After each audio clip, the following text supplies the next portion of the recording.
Tune into the Pace Radio Show and catch Kim Cooper, Debbie Stoll-Skiffen, or Allison Murden, along with myself, Al Grant, as we talk to Canadian and international cannabis advocates who are working hard to help patients and to end cannabis prohibition. Catch us live every Wednesday at 8 p.m. Eastern Standard Time here at lifestyleradio.ca. You're listening to Lifestyle Radio. So what are you doing? Nothing. Nothing? Why not? I'm trying to get on this Lifestyle Radio website. Sounds like a cool website. Yeah, it's alright. Oh, wait, I might have it. You might have it. You're listening to Lifestyle Radio. The opinions expressed during this show are those of the individual participants and do not necessarily reflect the opinions of their associated organizations or Lifestyle Radio. You like music, you like weed, well, we gonna be good friends indeed. This is not much I like more than smoking trees. They'll make you dance the do-si-do and teach you how the chiva grows. Smoke a bowl on the 420 radio show. On Lifestyle Radio. Sing it. Sing it. He always cuts that off for us so we get to sing it. He makes us do that now. I know. He does it on purpose. Yeah. Thanks, Al. I'm sorry. Hi, guys. The listeners appreciate it. Yeah, well, you know, we're always sitting there howling at the beginning of every show. Good evening. I'm Al, and I'm here with Lori, Marcel, and Ross. Chris is sleeping because she's probably listening. Hi, Chris. He's got a long drive tomorrow. We're sitting here with cannabis lawyer extraordinaire, Mr. Paul Lewin. Hello, Paul. How are you? Oh, very good. Thank you for having me. Not a problem. Now, Paul only has an hour for us, so we're going to get to him right away. We're going to be talking with Paul about some cases that he's working on, some cases that he has worked on, and then I've got some questions for him later in the show. Ross knows all the names, and so I'm going to let Ross take it away, and then Ross will introduce Paul, and Paul can tell us who the hell he really is. Okay, I'll take that over. Basically, I've been following a story for some time now, probably close to a year. I would think I've been following the story of Edwin Lafrancois, who is a very interesting person. I followed him, like I say, all the time, and he has an interesting case where he was apparently arrested and charged with cultivation, and correct me if I'm wrong here, Paul, but was it cultivation and trafficking, or what were his original charges? Cultivation and possession for the purpose of trafficking. Yes, and apparently what this was, it was brought on by the reporting of hydro usage from Ontario Hydro. Is that correct? Yes. It wasn't Ontario Hydro. It was Horizon Utilities. They were their hydro company.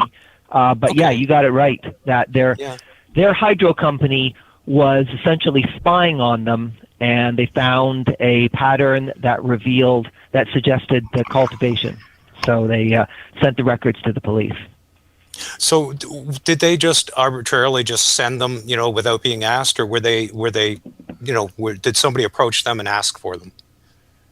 No, that's, what you're talking about does happen all over Ontario, where the police are investigating someone and then they call the hydro company and the hydro company provided. But Horizon took it a step further, and Horizon developed software which would allow them to spot suspicious grow patterns. So either using a lot of power or the 18-6 light cycle, 18 hours light, 6 hours dark, or the 12 hours light, 12 hours dark. So if they found any of those light patterns, then they would just take it on their own initiative to send their customers personal hydro consumption records to the police. Is this thanks to the smart meters?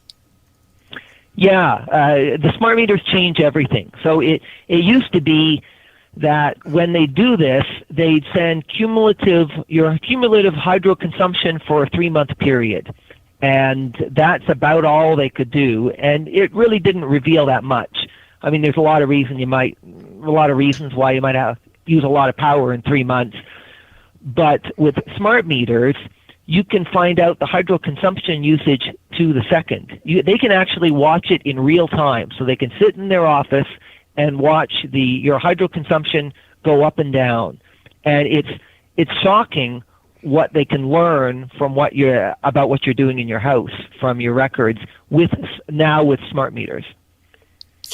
So do you think they actually have like a whole department that does nothing but sit there and watch people's hydro usage to try to identify patterns? Well, they have maybe a whole department's probably overstating it, but they all have maybe a team of at least 2 or 3 who are looking for this sort of thing. And I think these little teams were supposed to be about people stealing hydro, but it sort of morphed over the last 10, 15 years and more turned into these little marijuana squads. So maybe not a whole department, but there's 2 or 3 people who that is their job, really. Okay, so basically Edwin was arrested based on the information provided by this particular hydro agency, and so he was charged and went to court, and kind of take us through it, what happened in his first court hearings and what that resulted in, and where it's going from there. All right. So what happened? And so they sent those records to the police, and actually, when the police got them, they wanted more records, and so they sent an email. And you should see these emails. It's this really chummy tone between them and the police, in which they Horizon start out by saying, "We got a good one here," with a bunch of exclamation marks, like it's a little bit of a game ruining people's lives. And so the police ask for more records, and they provide more records, and then they ask for records about neighbors' usage, and they send those records. And then the police walk around the house a couple of times and say they smelled cannabis, although whether it was coming from somewhere else or whether it was someone who'd smoked a joint or from some other house isn't entirely clear. It's not powerful evidence, the smell evidence. They really got their warrant based on the hydro records, which are, if you saw them, so you see this chart, and at 9 p.m., and this is for Edwin and Carmen Orlandis Habsburgo, who was also charged, who also was residing in the house at the time. And you see the chart usage, and around breakfast time it goes up a little bit, and for the common house it'll go down during the day. It goes up quite a bit at dinner. And then at 9 p.m. for Edwin and Carmen, the usage goes up. It's bobbing around 3 or 4 or 5 kilowatt hours around the dinner hour, mostly very low during the day. And then at 9 p.m. it goes up to about 10 or 11 kilowatt hours. So it doubles or triples, and it stays right at about that level until 9 a.m. So it's abundantly clear that they're growing cannabis, and they all know about the cannabis patterns. That's the weird thing, is that the cops and the hydro people all know that growers grow on these patterns. So they saw the pattern, they talk about the pattern in their warrant application. They say, what this means is that they're growing marijuana. And they get a warrant based on it, and they go in and knock down the door and smash up their lives. And what we did is we went to court, and what people have done in the past is they'd say, well, you didn't have enough to get a warrant. But we took the opposite approach, because really they did have enough. We said, you do absolutely have enough to get a warrant, and this is private information, and you shouldn't have got this stuff. You shouldn't have ever got that information in the first place without a warrant. It's information you should have privacy, about which you should have privacy, because what it's really about is it's about privacy in the home. And sometimes crowns will try and make it seem like it's about growing marijuana, and it is about that as well, but it's really about our privacy that we have in our home, and that's a privacy that courts have recognized since there was a famous case back in 1604 in which the court said the house of everyone is to him as his castle and fortress. It's called Semane's case. And I mean, we say your house is your castle, and versions of that these days. And we all feel that way. When we're in our house, no one's spying on us. But these charts are so revealing, and we wanted to show them, too, that it's not just about knowing they grow marijuana, and it is abundantly clear they grow marijuana. And of course, growing cannabis is something that you're of course going to want to keep secret. Like, this is of course a private matter. And they say, well, that's not a private. All you know is that they're growing marijuana, and that's not really a private matter anyway. It is a private matter, and it's shocking because we spent a lot of time looking into this, what you can learn about what's going on in a house from the hydro records. For example, when you look at these charts, you know when someone has breakfast, you know when they leave for work in the morning and when they're not home, you know when they come home, you know when they go to bed at night, you know when they get up in the middle of the night and their power goes up to 8 kilowatt hours or 10 kilowatt hours, because ovens usually use 8 or 10 kilowatt hours. So if you were watching this chart, you'd know they just turned on their oven at 3 in the morning and say, what are they doing in their house now? You know when they go on vacation.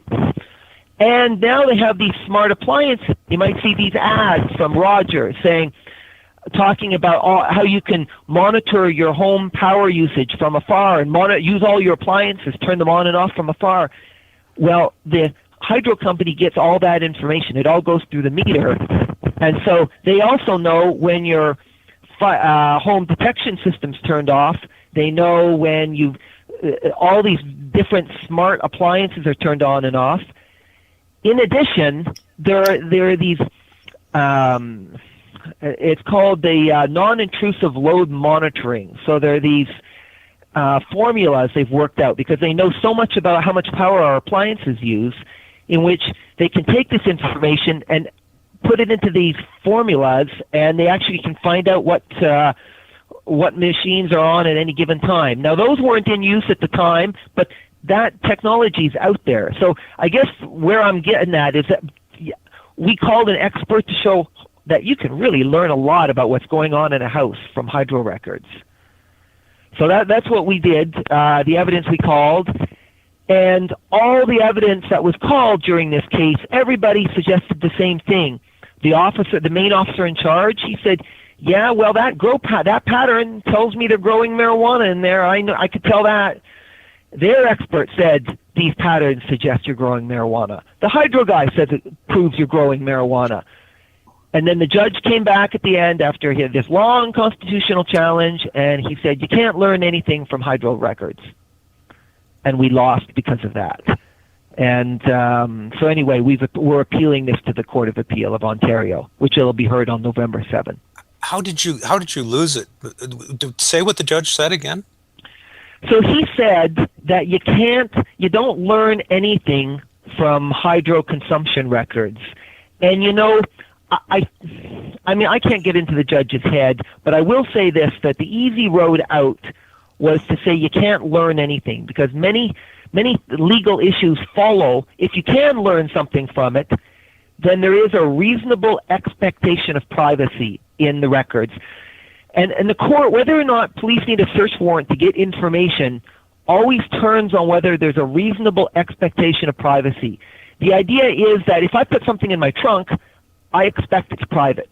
If I put something on my dash of my car, I don't expect it to be private. And if a cop looks and sees that, he can use that information to say, he can use that information as he sees fit, because I didn't expect it to be private. Left it on my dash. If I leave it on my front doorstep or on my front yard, I don't expect it to be private. If I put it in my apartment or my house, then I do. And so we expect it to be private. He said you don't expect that to be private because you just can't learn enough about it. It's too imprecise, and you can't even tell if someone's growing marijuana, even though everyone said that.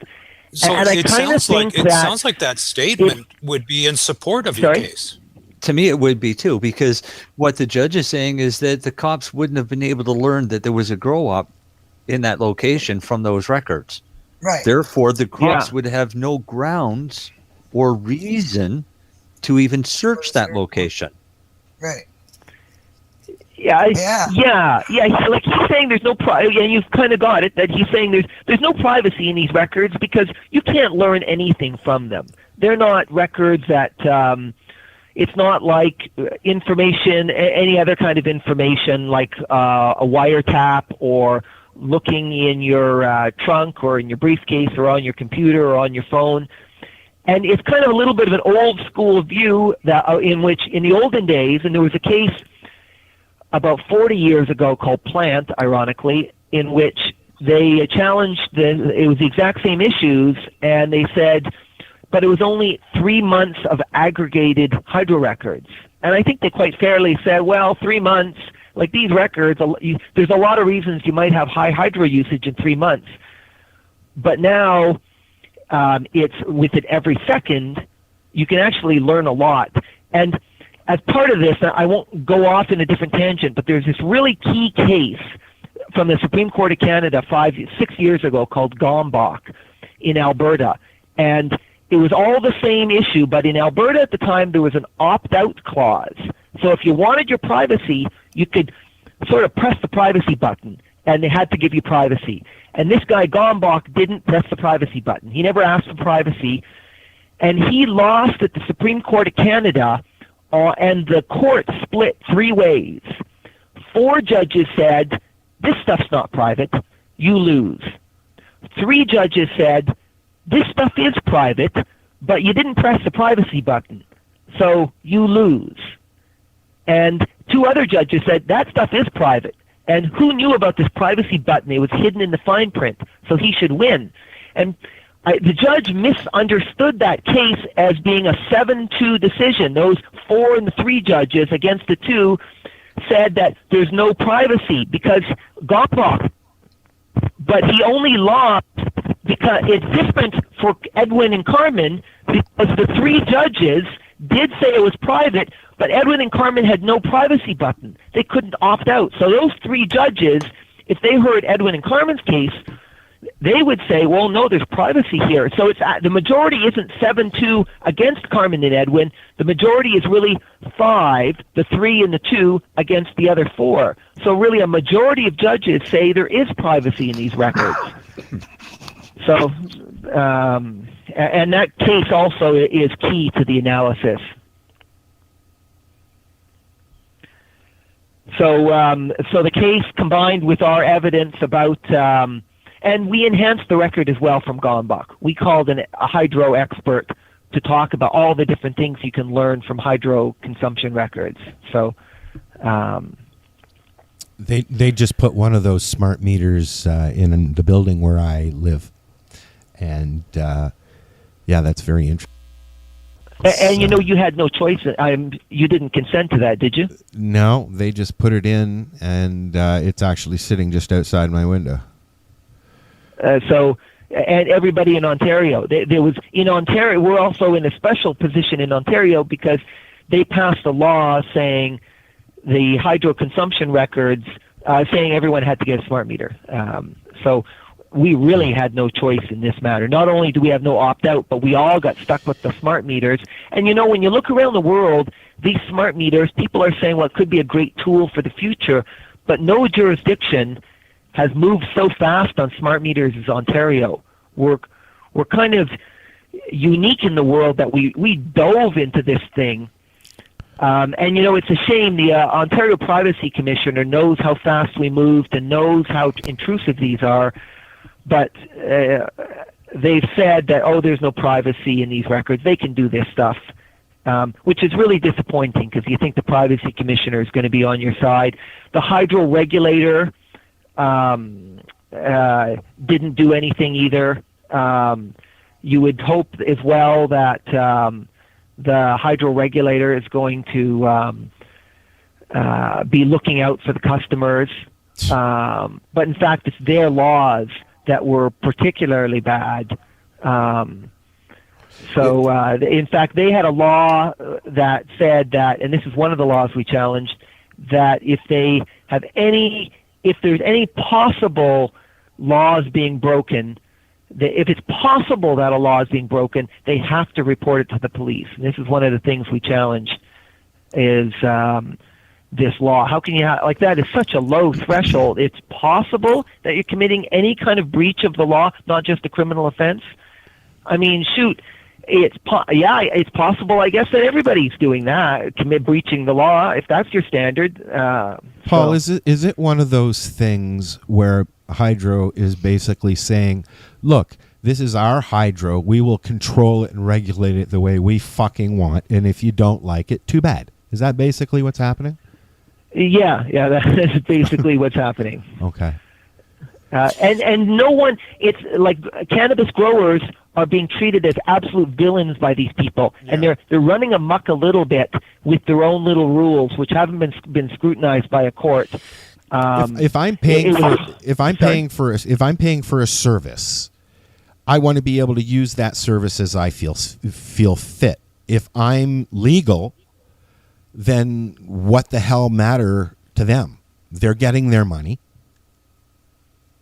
But when the hydro company reports it back to the police that somebody's growing, the police are supposed to check with Health Canada first. But they don't in most cases, and you know it. They're supposed to. Under the ACMPR, they are now supposed to do that. Because they were also supposed to under the MMAR. They were. Did they not originally have a number on the card that was given out for police officers to call? Yeah. There's always been a number for law enforcement to call. Yeah, I'm not sure anybody read the MMAR or the ACMPR that had anything to do with it, actually. Yeah. Like, seriously. They said, sorry, yeah. Go ahead. Administrating the thing didn't even understand what the hell was in it. Yeah. Yeah. So where does it stand now? Are you appealing this decision under the MMAR, they brought in a rule that said that, as you know, this hotline for the cops, and they said, well, you know what, it's an intrusion on privacy, but we got to have it because we don't want them busting in on houses. I know I get a lot of these cases, and they do more often now call Health Canada. But you know what? Whether the law has also said that whether it's contraband or not is irrelevant. It's about your privacy in your home. So just because I'm breaking the law in my home doesn't mean I've waived my privacy. Well, let me ask you a question. I live in Ontario housing, okay, county housing, and I've had several arguments with the old manager of the building. She's no longer around. For the most part, they don't bug me. Everybody in the building knows that I'm legal. There was another couple here in the building that was legal as well for a little while.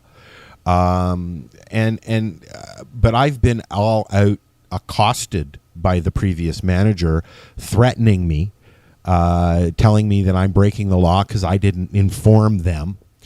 Do I have to inform housing of anything? Well, so if you're under the MMAR. Under the ACMPR, you do not. I'm under the MMAR. Under the MMAR, I think you did need landlord's consent. I seem to recall. Only for growing. If I'm not growing that property. Very much the same as what they did with the ACMPR.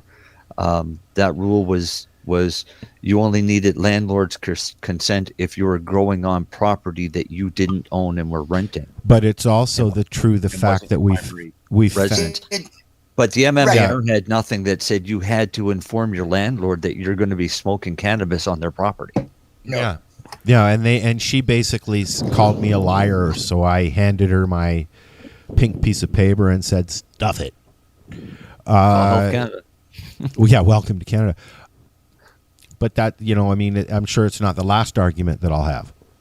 Like your agreement that you sign, whether your lease or rental agreement or any other arrangement, like private actors can strike whatever deal they want. So, they can put in a clause saying that you have to notify them. More and more that smoking is a little bit of a weird issue for the smoking. But, you have to balance these landlord rights with, these are private health matters. Yes. And are they entitled to notice of other types of medication? Well, yeah. Did I have to give them a copy of my script for my metformin and my Lipitor? Or have you ever heard of anybody being put out because they need explosive oxygen in their apartment? And here's another one, Paul. I have a prescription for Sesamet. Okay, and that is a synthetic THC, and it is the same thing as smoking a couple of doobies. And do I have to tell them that I take one of those every time I need to? Only if you light it and burn it. There you go. But you see, I have been in. They came up with a non-smoking thing in the building after January 2014, I think it is, and anybody that moved in before that is grandfathered in. So I'm able to smoke in my apartment, but where new people are not, because they sign an agreement. Now, does that kind of agreement is that even holding? Can you even hold that against somebody who is using medical cannabis? Well, that's a good question. Tobacco. And it's an especially good question now with that pending anti-vape law. Yeah. So you can't. There's no vapor lounges, and there's almost nowhere that you can vape. And if you're not allowed to smoke or vape in your residence, really they're effectively preventing you from medicating anywhere. But I would have to say as well that because they're private agreements, the charter doesn't apply. So charter doesn't apply to any non-state actors. So you'd have to go to like a human rights tribunal to get relief. Now, yeah, I mean, and that doesn't seem right, because this is health over health over and above the fact that I want to get stoned.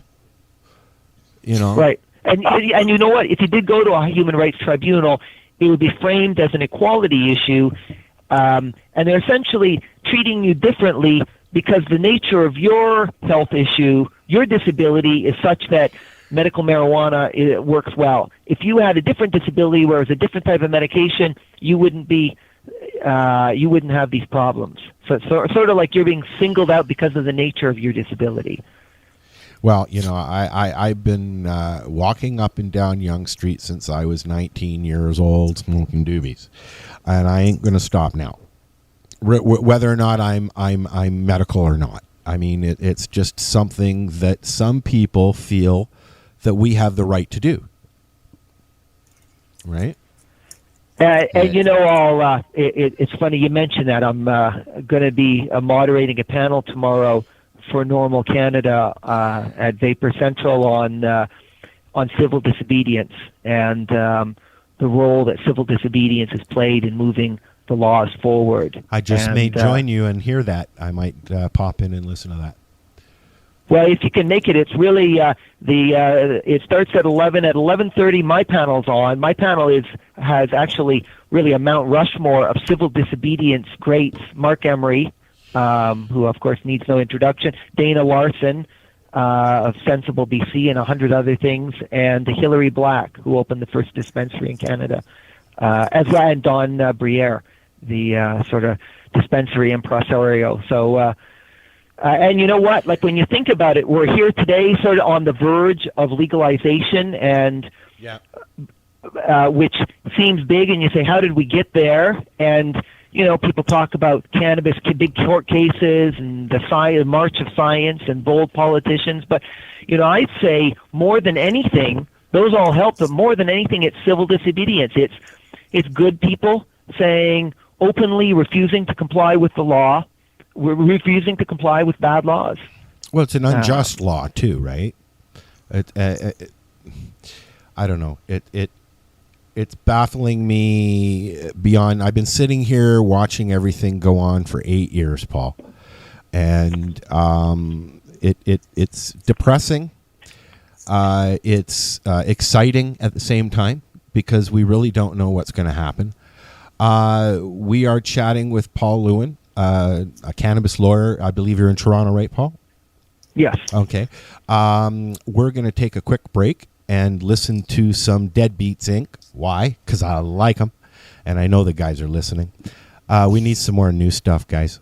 We'll be right back. Yeah, this is the 420 Radio Show. Come on in the chat room. I'm not in there, but I'm sure somebody is. We're there. Come on in the chat room. Growing your own vegetables, flowers, or even medicinal plants can be a challenge without the right equipment and proper know-how. At BMA Hydroponics, not only are they your urban horticultural experts and suppliers, but their staff holds the customer's needs paramount to making a sale. Family-owned with decades of experience and knowledge, they offer free advice in person, by phone, or email. BMA Hydroponics wants to ensure you have the advice you need, which is why you'll find tips and tricks on different ways to grow, like wick, ebb and flow, drip, or aeroponic system, as well as other helpful links at bmahydroponics.com.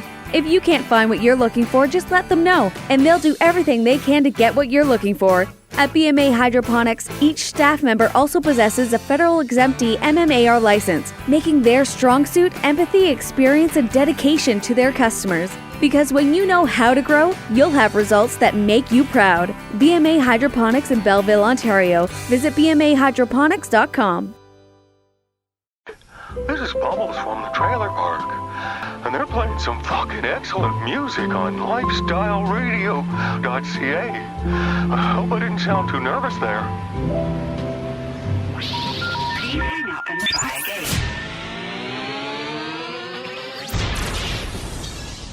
You're listening to Lifestyle Radio.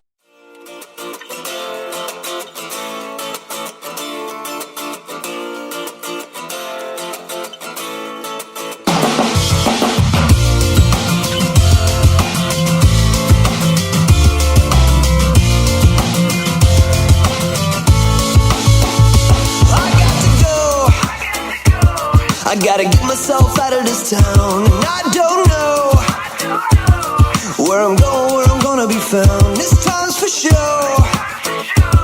I gotta get up, get out, and get down. This I know. I'm sick of waiting lately, laying around. It's time to make moves. I gotta hit the road. Gotta find something better for me. I got to prove, not to you, but me. I can be where I wanna be. I don't know where my head is. I don't know. But I've already made up my mind. I got to bounce. I'll see you around somewhere on down the line. For now, peace out, sayonara. See you later, alligator. Adios, take it easy, goodbye. Oh, wow. Catch you on the flip side. Peace out, sayonara. See you later, alligator. Adios, take it easy, goodbye. Oh, wow. Catch you on the flip side. I want to know. Can I get more out of this life? Yes or a no? Yes or a no? Cause this ain't what I planned it like. I imagine more. So I'm gonna say at this time I got to roll.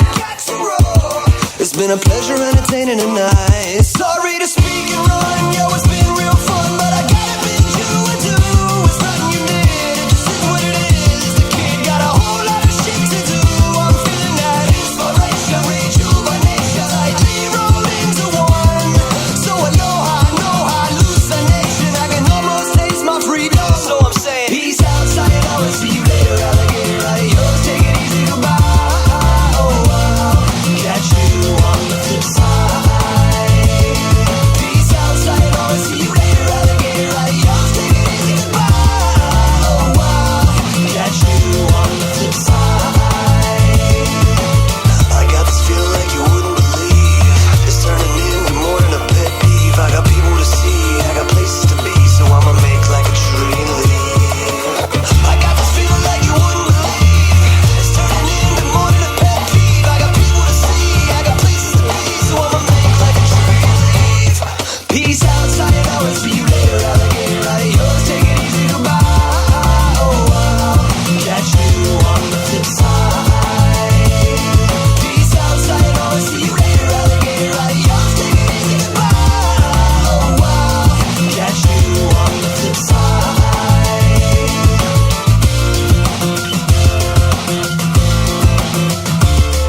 And we are back. This is the 420 radio show. I was about to cough. Don't. No, I don't want to.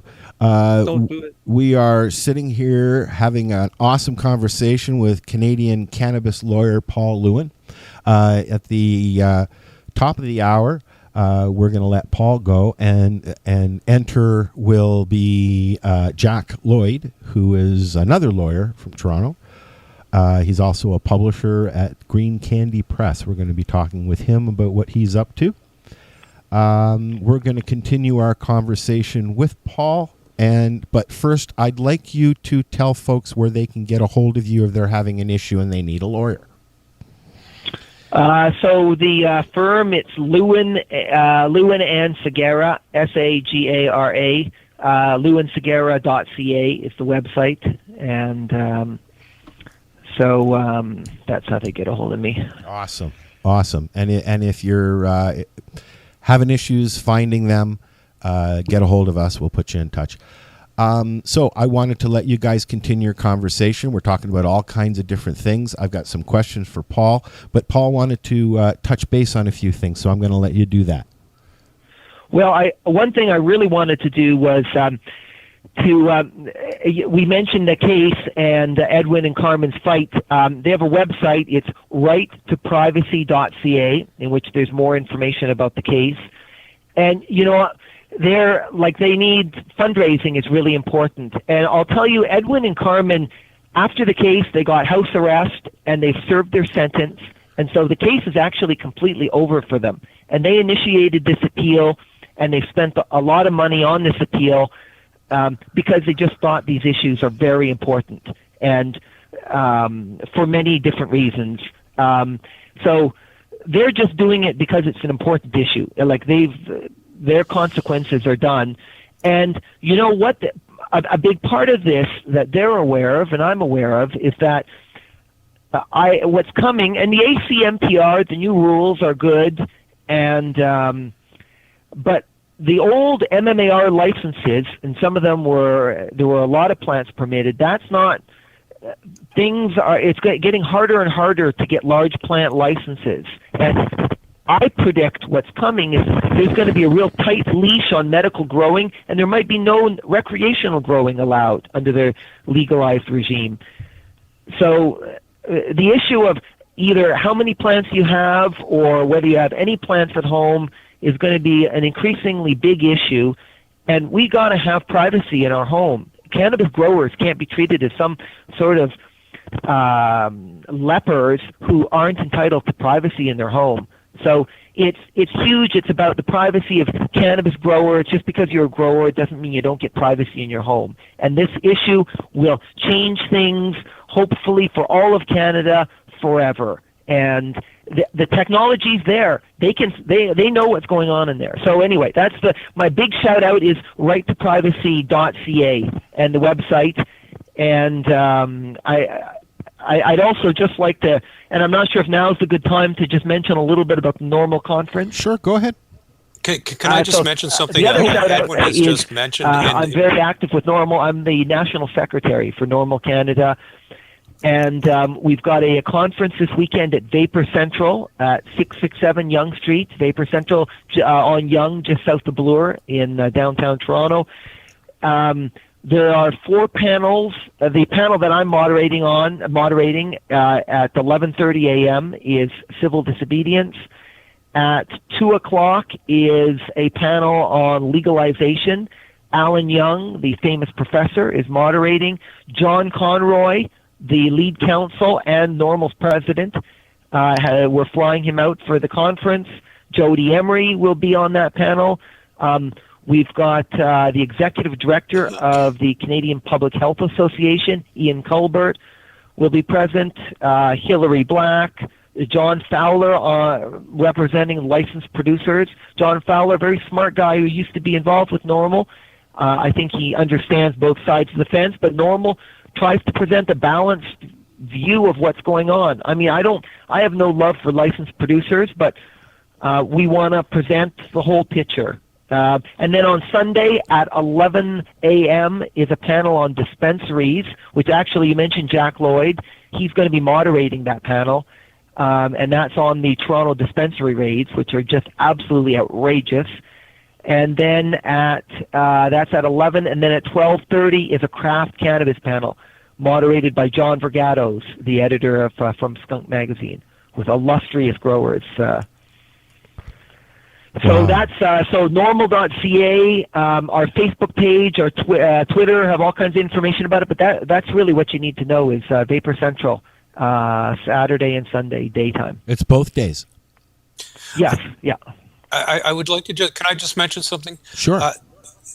Edwin just mentioned in the chat room that the righttoprivacy.ca site has been hacked apparently, and there's something, the site is not working properly, I don't think, and there's I just went to the site and it says that it has malicious malware attached to it, and very likely if the site's able to have comments, it's sitting in one of the comments. It's probably a link. Yeah. Yeah, it's probably a file link or something. Okay, well, Edwin's listening, so if anybody's got any advice for Edwin on how he can Edwin, if you have on this hack. if you have comments, kind of like a GoFundMe site does, where people can put comments in, go through your comments, delete them all, and then stop comments from being put in, and they won't put the malware into the comments. Yeah, I went through that years ago. It's an easy one to take care of when it happens. It's just a pain because you lose a lot of the comments. What kind of things has Edmund been yapping along as we're talking? Well, he just wanted us to mention that because we're giving out the website. He doesn't want anybody to go there and get any kind of malware attached to their computer or anything like that. Yeah. If there's anybody out there listening that knows more about how Edwin can fix this problem, it'd be really nice if somebody could come in the chat room or somehow let Edwin know how to fix this. Comes up as a big red screen for me. Yeah. The site ahead contains malware. Thank you, Google Chrome. Yes, thank you, Google Chrome. So, did we want to move on to another topic, or have we milked the goat as much as we can? Edwin hasn't had a lot of donations. I'll just mention he has mentioned that, and it's unfortunate that more people don't take this more seriously, because if this decision goes in our favor, then these hydro companies will no longer be able to share that information without a warrant with the police. Is that correct, Paul? Yeah, and actually at the time of this case, it was like 2012. And I mean, I know this because I get so many cannabis cases, and there was sort of a rash of cases charges that came out because of hydro companies, and we really went to town on this case. And the witness from the hydro company, I asked them at trial. I said, "Are you still doing this?" And they said they had stopped to find out the final result of this. So they had actually stopped, and I've seen it seems to have kind of stopped. I mean, I've heard a small smattering around, but it does seem to have kind of dried up. And but I think that if this appeal doesn't go the distance, if we don't succeed on this appeal, it'll resume. And so it is very important that we win, and this is stopped. Is this appeal is with the Supreme Court or the Superior Court? We're appealing a Superior Court decision, and we're at the Ontario Court of Appeal, which would be binding across Ontario, and it would probably, I mean, unless it's appealed to the Supreme Court of Canada, so it would be binding in Ontario. It would need to be a Supreme Court of Canada ruling to be binding across Canada. Whether or not it goes that further step, I'm not sure. And that would depend on whether it's appealed by the Crown, or? Yeah, I mean, it would depend on, but I mean, if a judge dissents, you get a right of appeal, but otherwise the Supreme Court of Canada you need to apply for leave to appeal, and they don't take all cases. There's some really important issues on this case, so I think they would take it, but you never know. They have a lot of important cases to consider. And as part of this case, one of the issues too is whether or not, I said that private companies aren't subject to the charter, but private companies that are sort of an extension of governmental, it's like the case law has said that you can't, the government can't get other private companies to do government work. So if it's essentially a government type of task and you're heavily regulated, then the cases have said you're subject to the charter. It's like you're governmental. And we're saying that as well, that really they're super hyper regulated by the government, and they're really doing a task that we expect the government to provide, a service we expect from the government. So we're also saying that that hydro company has to be subject to the charter, which if we were successful, that would really change the landscape for hydro companies. They'd all have to comply with the charter. So you're almost better to go out and get gas and figure out how to generate your own power when you want to grow, because this is ridiculous. Oh yeah. You know? Yeah, in fact, actually, that was one of the points the Crown tried to make at trial, was like, you can always try and get your power from somewhere else. Like a generator or a solar panel. That seriously. The Crown said that? Yeah. I mean, that wasn't their core argument, but it was a suggestion they made at a certain point during the trial. What stage are you at right now as far as the appeals process go? Have you had the preliminary hearing? Are you have another hearing scheduled for the near future? What's the status of that? So on appeal, so the trial decision you have prelims and motions, and you get your final judgment. At the Ontario Court of Appeal, everything happens on one day, and that day is coming up. It's on November 7 at the Ontario Court of Appeal at Queen and University, and so that's the day when everything happens. And so we make our arguments, and we see what the judges say. Wow. So, can we get to one of my questions, if you don't mind, because you've got to go in about 15 or so. I just wanted to touch base on driving, and so that people know the law as far as driving. In Canada, is smell enough to detain you and ask you to pull over at a roadside thingy? So when you're driving, the cops can pull you over at any time for no reason at all if it's to do with the functioning of your car or your license or your sticker or anything like that. Anything to do with driving, they can pull you over for no good reason. As soon as it becomes a criminal investigation, so as soon as it starts becoming about cannabis or driving impaired by cannabis or any other angle on that, then they need reasonable grounds to continue with the investigation. So if a cop just pulls you over for no good reason, or if you're speeding or you're like a signal light's out and they stop you and then they smell cannabis, and I have had a million cases where this has happened. It's such a tool it's like a crowbar they use to pry into our lives. So many people have, the initial offense was really they were just an idiot and they were smoking a joint in their car, and as a result of that, the smell lingered, and then the cops stopped them and then searched the whole car and found a bunch of other things in their trunk which they have never seen if the person hadn't have been smoking a joint. Is smell enough? That's a good question, because the line is it goes either way, and there was a case, Polacek, from about 10 years ago that said that it can be, depending on what the cops say. One of the issues is whether it's smoked or vegetative cannabis that they smell, and so if it's smoked, that smell can transfer from person to person. But I'll tell you, it's really hard to cross-examine cops on smell. If a cop gets up there and says, "Yeah, it was a really strong smell. I smelled plants back there. I know what they smell like, and I smelled them, and it was super strong." Yeah. I say, well, I'm going to suggest, it's hard to work with that because it's a very subjective thing, smell. So I'll tell you, the bottom line is that 9 times out of 10, you probably lose on smell. And I do know someone who raised that argument in his case after being arrested based on making a tax payment with money that smelled like cannabis. And the person who took that money at the tax office called in and said that his money smelled like cannabis. And the argument they made was, what did it smell like? Did it smell like smoked cannabis? Did it smell like growing cannabis?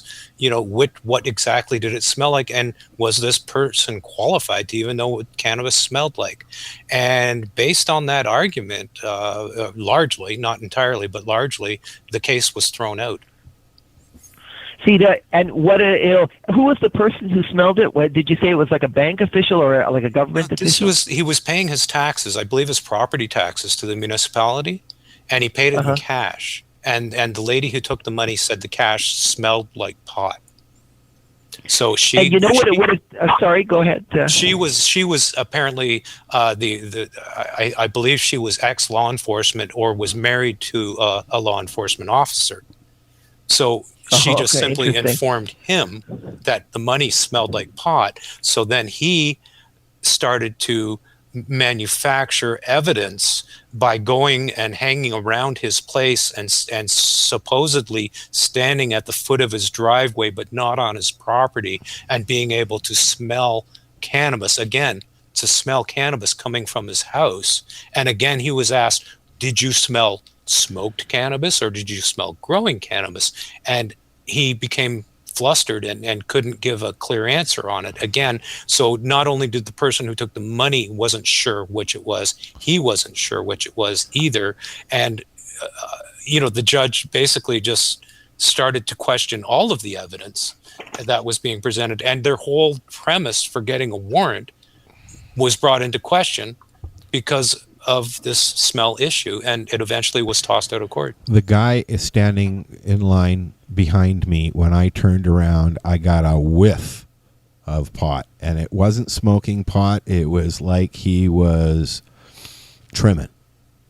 But that's you. You know what the difference is. Yeah. You see, these people do not. No, they because don't. they don't grow it and they don't smoke it. That's right. Right. Yeah. So and that's they are not factor, experts actually, on what you the just smell said of cannabis. is a huge thing. So when the cops get up there, you say, how many times have you marijuana plant encountered the smell? And I mean, these cops, of course, if they're ready for this, it's easy for them to concoct it. But some cops, once in a while, they're young or they're a little too honest, and they'll say, well, not very many times. Yeah. And that is much weaker than someone. I mean, I think it would be very powerful evidence if a cannabis person was up there and had extensive experience, but that's a big factor, what you guys are talking about, the smeller experience. Go on, One Lloyd. of the events I went to was the Canadian Centre of Substance Abuse Center had an event in Ottawa, and they were talking about, driving under the influence and so on. And there was a gentleman got up who was a doctor who had apparently taught a couple of the panel members. And he made a really good point in that what they have to prove is impairment, not the fact that you did consume. Because as he said, he right in front of, or in the event, spoke up and said that, if it's somebody who has never consumed cannabis and they smoke one and they get in a car and they drive, they are probably impaired. Someone like me or Ross or anybody else on the panel here, not so much. So, and I think that's one of the things that's going to end up being a huge challenge legally is the difference between consumption and impairment, because I don't think it's as relatable to volume of consumption as it might be with alcohol. Can I take this? Can I take this whole thing one step further, and then we've got to let Paul go. This whole drug driving thing. I read an article last week, I think it was, that the OPP has launched a campaign that they're going after drug driving in their ride program, but they're not finding a lot of cannabis impairment. They're not finding a lot of drivers are impaired by cannabis, but they are catching a lot of people who are impaired by prescription drugs. Yeah. It's what is the legal meaning of impaired, Paul? Well, it's I mean, in each individual case, it's going to be everything you guys have said is absolutely correct. It's not about how much you consumed or whether you consumed. Impairment is something which the judge would decide based on evidence. So if you're perfectly fine, maybe you've got a lot of marijuana in your system, but you walk a straight line. When they stop you, you don't slur your words. You get out of your car just fine. You were driving just fine. before you drove up, all those things are going to be strong factors for you in your favor. And conversely, someone who's a rookie who maybe just consumed a little bit a long time ago, but it knocked them out, and they're weaving around, maybe they have a little bit in their system, but they're impaired. So it's very case specific. They do have these drug recognition officers who will make you walk a line. They'll test your eyes for stigma. What happens? Sorry? What happens if you have an inner ear problem, or you're overweight, or you have a mobility issue? What happens then? Because instantly, like if I had to do a roadside test, I couldn't do it. I would fail it flat fucking out. What happens then? Well, your your lawyer would put that into evidence and might have you take the stand and say, I've got whatever it is, an ear infection, or I've got maybe an issue with my gait. I can't walk straight, but I'm not impaired, or for a weight issue, or whatever it is. So you'd have to put that into evidence. But yeah, absolutely. There's ways to rebut that presumption. Well, I got your phone number. If I need help, I'll call. Yeah, so see what you created now? Yeah, you see what I just did. Paul, please once again tell our listeners how they can find you if they have an issue or they want to ask a question. Or so phone number is 416-499-7945 or lewinsegura.ca. I'm on Twitter, and I've got someone helps me with my Facebook page, but I'm happy to help. And you know what? If anyone's passionate about getting involved with Normal, I'd be happy to work with them. Bring them in too. Al Graham just sent me a message. He said Rick Reamer, an Ottawa lawyer, beat an impaired charge after being pulled over while smoking a joint. He has MS. Ah, interesting. Yeah. You know, in Washington, I'll keep it super brief, but you know, in Washington, they brought in a rule that said a certain amount of cannabis in your system and you're guilty, and it's just been a total mess. And all impaired lawyers have universally said this is such a terrible idea. It is. So hopefully they don't do that in Canada. So what happens when somebody's on, like myself, I'm on Nabalone, which is a synthetic THC, or Sesamet. What happens then? Because, I mean, I'm going to test THC regardless. Yeah, absolutely. It's really, it's not really about testing it stays in your system for so long, too. Long after there's a lot of reasons why that's not a very good idea. It's got to be about, are you impaired or not, and whether you smoked or not.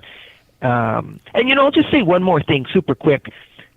Studies show that the impairment from cannabis consumption is actually much more modest than alcohol, and that cannabis drivers by and large drive in a very cautious manner, and their shortcoming is that they respond poorly to like sudden changes on the road. And all right, maybe there's some impairment there, but I'm not so crazy about the way we get lumped in with drunk drivers. There's like 7 kilometers slower on the average as well. A cannabis. Oh, I hadn't heard that. I don't know if that's exactly what it was, but there was a certain mile per hour lower. A cannabis driver will be more cautious. They're going to stay closer to the speed limit, all that kind of thing, you know? Yeah, like that. Really, that's not the same kind of menace as someone who drives more recklessly. Paul, just before you run out, I will let you know that we had a case here that the RCMP drug expert witness on the stand said that anybody that smoked 5 grams of cannabis in a day would be comatose. Oh my God, I'm comatose. Until they saw you. I was the next witness on the stand, and I was asked how much I had in my system sorry, at go that ahead, time. And I said about 20 grams. And after a lengthy battle with the prosecutor, I stepped off the stand with the judge saying, that man doesn't look very comatose to me. And the next guy went in, had 25 grams a day license. So the cops are the ones that are causing the biggest problem with this erroneous information that 5 grams would make somebody comatose. And they have the solution that's looking for a problem. Yeah. And can I just say one more thing before? You know why they say you can't? 5 grams makes you comatose, because these drug experts, they come along trying to claim that whatever tiny amount you have was for the purpose of trafficking. And they've never had it themselves, probably. Oh yeah, they have. Some use it themselves, anyways. The people that are negative on it and say you shouldn't be doing this and shouldn't be doing that, they probably haven't tried it. Oh no. Oh yeah. They haven't. My client is sitting there. I don't know how many cases, and they're just killing themselves because they know so much more about cannabis than the cop up there, who's claiming to be an expert. And my client's just cringing listening to this guy pretend to be an expert. It's craziness. Paul, it's been a pleasure. Before we let Paul go, can I ahead. just mention one thing? One more thing on Edwin's behalf. He's said in the chat room to mention that Edwin Lafrancois can be found on Facebook, and he has a Facebook page called the Right to Privacy Facebook page. If people could go to that Facebook page and show their support by just giving the page a quick like, that's pretty much all I want to say. Awesome. Oh, he says, Paul, also that you all get an extra hour of sleep before trial, so don't show up early. That's direct from Edwin, so there's your advice, Paul. You get to sleep in. Do we turn the clocks back now or something? Or coming up, isn't it? Is it? I guess it's closer to the end of the month, I think, isn't it? Or it's in November. I don't know. It doesn't matter. Paul, thank you very much. We're going to have you come back again for sure. I will make sure that I say hello if I'm down there listening to you tomorrow. Excellent, and super appreciated letting me come on and do my shout out for a very important cause, privacy for growers. Thank you all. Thank you very much. Thank you, Paul. This is the 420 Radio Show. We are on lifestyleradio.net, and you can find us at 420radio.ca. We will be back after some news with Chris Backer and a song. We'll be back with Jack Lloyd, another lawyer, right here. Thanks again, Paul. Right here. Please hang up and try again.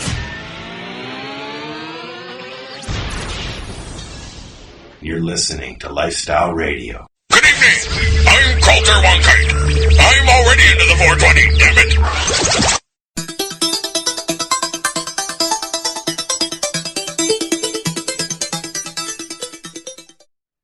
Welcome to the 420 Radio Show, and this is your 420 seconds of news with Chris Backer.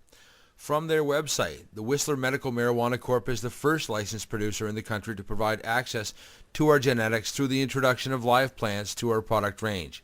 We are proud to share the substantial research and development invested in our strains with Canadians certified to produce their own medication under Health Canada's Access to Cannabis for Medical Purposes regulations.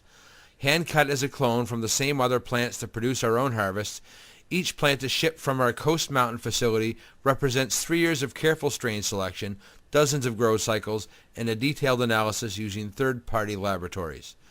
And you can get strains like CBD Shark, LSD, Shiatsu Kush, and White Widow at 5 clones for $750. They can be yours.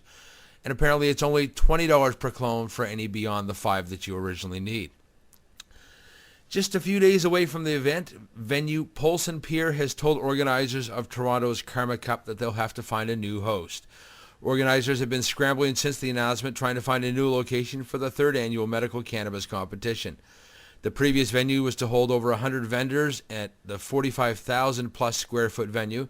And as of early Thursday morning, organizers Tracy Curley and Sarah Sunday were still hoping to find a new place to hold the Karma Cup, such as a warehouse, conference center, or parking lot, as hundreds of attendees and vendors began to travel to Toronto. Craig from Expert Joints, who was flown to Toronto to cover the event, said the City of Toronto's stance against the cannabis and dispensaries likely led to the venue reneging on hosting the Cup. Within the last 24 to 48 hours, city officials have come down heavily on the Karma Cup organizers, trying to prevent them from continuing with the events, Craig said. He said the city reached out to organizers and told them they couldn't hold the event due to a mixture of issues on consumption of cannabis on the premises and the vendor tents that organizers had planned to erect around their booths. A lot of time and money has gone into the event, and it's unfortunate that the City of Toronto has taken a very negative cannabis stance. Unless it's licensed producer cannabis, and the trend is continuing here, and unfortunately, Everyone else is being made to suffer who shouldn't be, Craig said. The way that the city's gone about this, it's unfortunate to see the trickle down from Claudia, and all the stuff from May is still continuing. Normal Canada, who had been scheduled to hold its annual conference on the speaker stage of the Karma Cup, have already announced a venue change to Vapor Central. Organizers have said that Karma Cup ticket holders and judges will be still able to attend for free. And an important update as of this morning, the Karma Cup Festival has changed its location. The new venue will be announced on the website and all social media early Saturday morning. It is still downtown and is still accessible by transit. Information on the shuttle bus will be announced when available. The normal conference will now be at Vapor Central and is free to all ticket holders and judges. Do not worry, the festival will go on, and they hope to see you tomorrow. Having a strong desire to help others, Shivaraj and his partner Kundalini realized that the Wellness Expo would serve as a community event where individuals would connect with local and national wellness experts. The Wellness Expo eventually expanded from Moncton to New Brunswick to Halifax in 2006 and has grown it as Atlantic Canada's largest wellness event, serving more cities every year. Well-being is something that we all strive for, and the Wellness Expo is an event where you can immerse yourself in wellness. There are lectures throughout the weekend that focus on wellness and health, mental, emotional, physical, and spiritual, environment, finances, social, and art.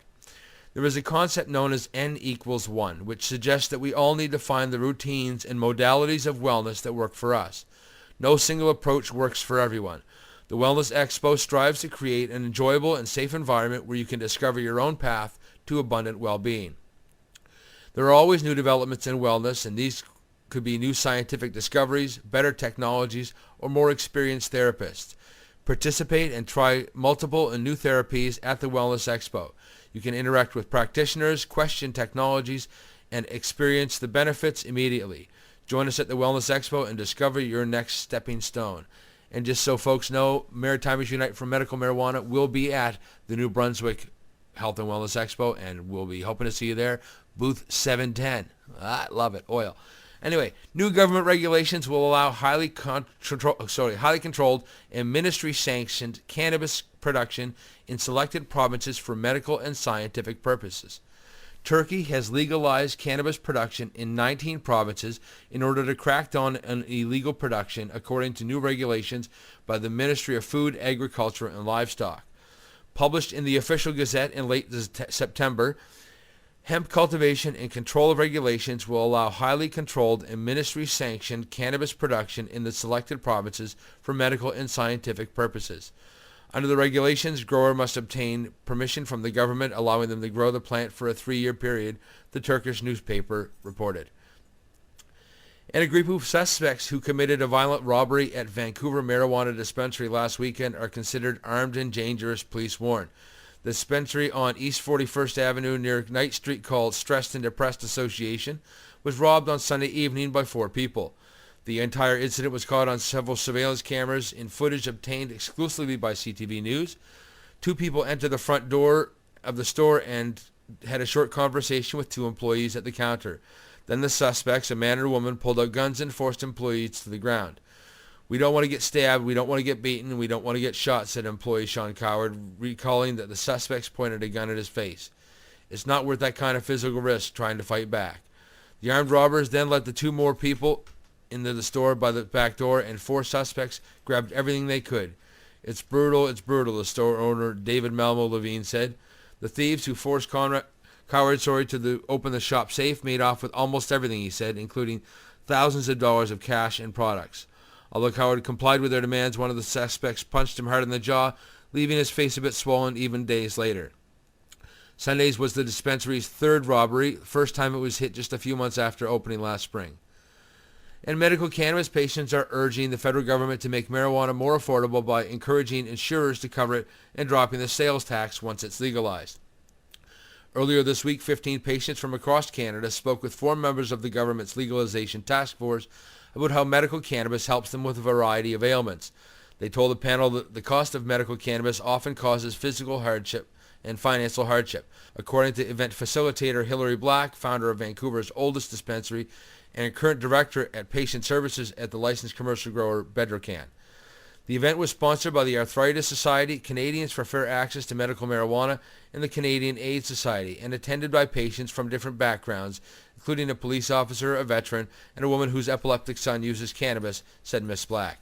The 9-member task force, led by former Justice Minister Anne McClellan, must submit its final report next month, and so far has met with youth and experts in relevant fields such as healthcare, substance abuse, criminal justice, law enforcement, economics, and the legal and illegal production of cannabis.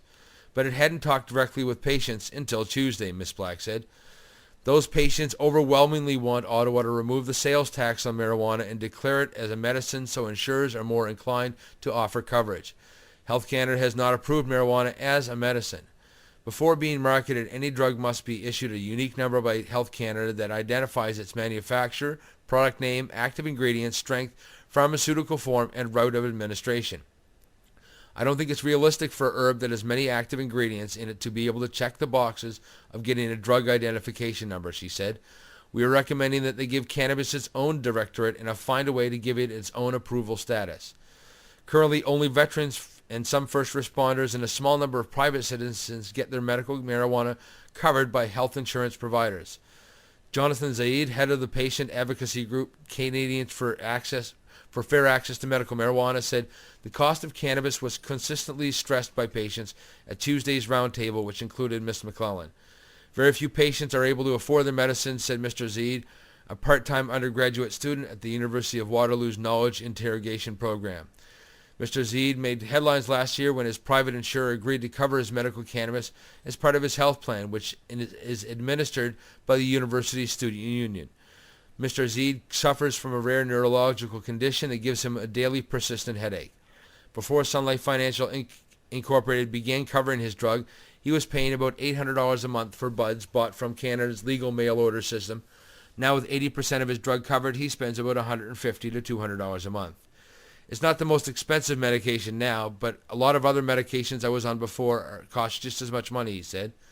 Both Ms. Black and Mr. Zaid said marijuana patients want Ottawa to ensure that they have a reliable access to the drug under any new system that governs recreational and medical sales.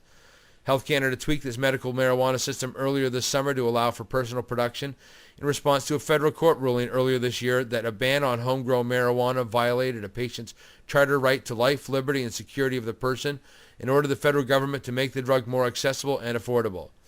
Under the new regime, which took effect on August 24th, patients who consume a gram a day, about the average prescription according to Health Canada, can expect to allow to grow about 2 plants outdoors or 5 indoors. The 2 environmental produce different yields. The licensed producers will remain the sole legal source of seeds and plants. The group that organized Tuesday's meeting said they will want patients to be able to buy their medicine through the mail as well as in person through pharmacies or dispensaries. And this has been your 420 seconds of news.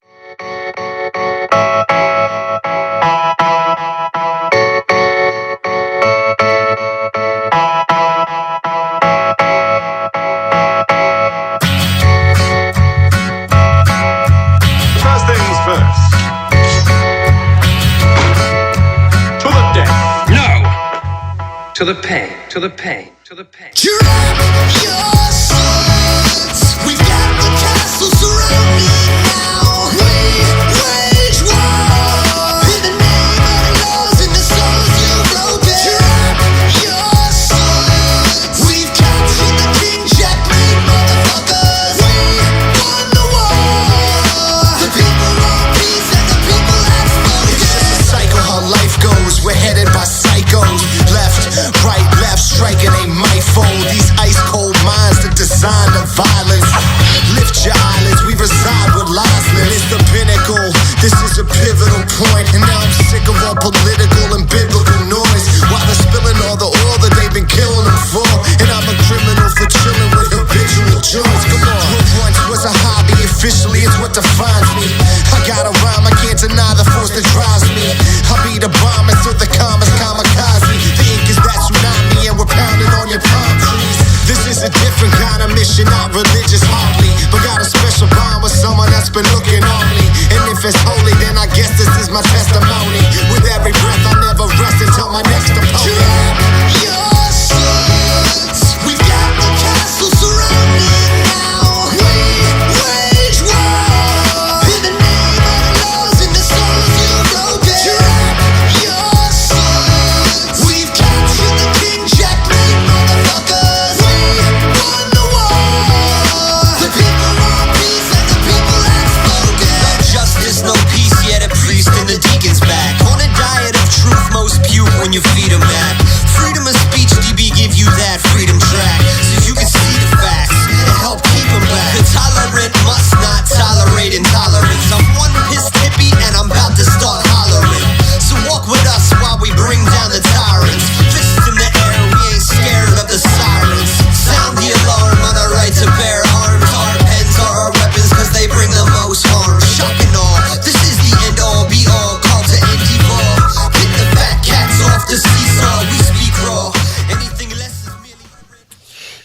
And we are back. Ooh, there's that echo, Marcel. Just for you. Yeah, Rock man. on. You want to have some fun? Go ahead, Jack. Hey, how you guys doing? Excellent. So, I'm very honored and pleased to be on your show. This is really cool. Well, I'm happy to finally have you on the show. I've known Jack for a few years, since before he became a lawyer, when he was just just doing books. I'm still doing books. I know you are. We're going to talk about that as well, because I'm sure you've got some new stuff.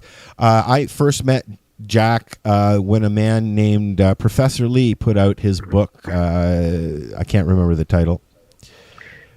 Originally it was called Raising Wacky Weed, and it was a little self-published book that he did and put out on Amazon. And then we saw it and we said, wow, this is actually a really good book. It was really good book. He needs a publishing company to do it. So we did it, and it came to be known as Marijuana 101, Professor Lee's Guide. That's right. To Guide to Growing Grade A Bud. and he ended up doing our grow segment for about a year for us on the show here. So yeah, he's a super nice guy. Yep. A really, really nice guy. He's been listening to the show. He leaves little comments here and there. Does he really? Yep. I'm featuring some of his photos actually in the new edition of the Cannabis Grow Bible. Oh, it's very exciting. Well, let's put that on hold. I think that since we were talking with Paul Lewin, and you're in the same field now, I'd like to concentrate the first little bit here on law and what you have to say. You're a member of Normal Canada as well. Yes. And you're going to be speaking at the event tomorrow and Sunday, correct?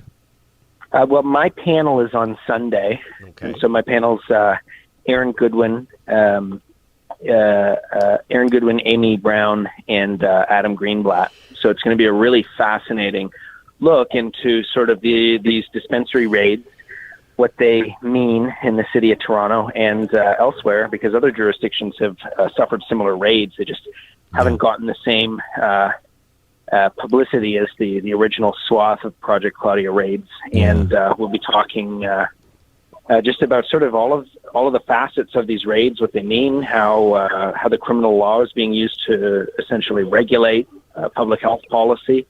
And some great things are going to be said by all three, I think, and especially the perspectives that are going to come. Aaron Goodwin having been actually physically arrested as a result of them. Adam Greenblatt working for Tweed and coming from Santé Cannabis, and then and the Quebec perspective, which I think is important.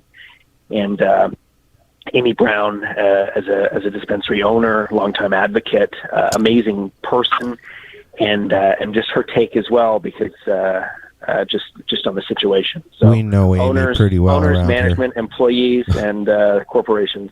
Pretty much everybody affected by this situation is on my panel. So it's very exciting. That's awesome. As you know, we know Amy pretty well around here. Okay, sweet. She's an awesome Well, person. she did the show for a few years. I wanted to do a book with her a long time ago, but cool. But I don't know if it'll ever happen. But it'd be super cool. Cool. She did the show with me for a few years, actually. Very cool. She was on what was she on, like 1010 Talk Radio or? She was on the Dean Blundell show for a little while. Yeah, that's pretty cool. And then she went on to do some stuff with the Trailer Park Boys. And so, now she's doing her thing. A celebrity on my panel. That's really cool. Yeah. So there's a lot going on in Toronto with the dispensaries. Obviously, we know this. What are you hearing? What do you think's going to happen in Toronto as a whole in Canada with dispensaries? I mean, they're pretty much outlawed now. But saying that, there are still a lot of privately owned and run ones that are running and very open. Yes, and it's a very difficult situation. I'm not sure how it's all going to shake out. It seems as if the public has voted with their feet, and now the powers that be are struggling sort of to deal with the situation. It's largely, I think, a failure of the legislative and executive branches of government to implement reform that actually can regulate behavior, because what they're trying to do is criminalize consensual actions, right? So sick people are coming to these dispensaries, they're being analyzed, and they're purchasing medicine for themselves.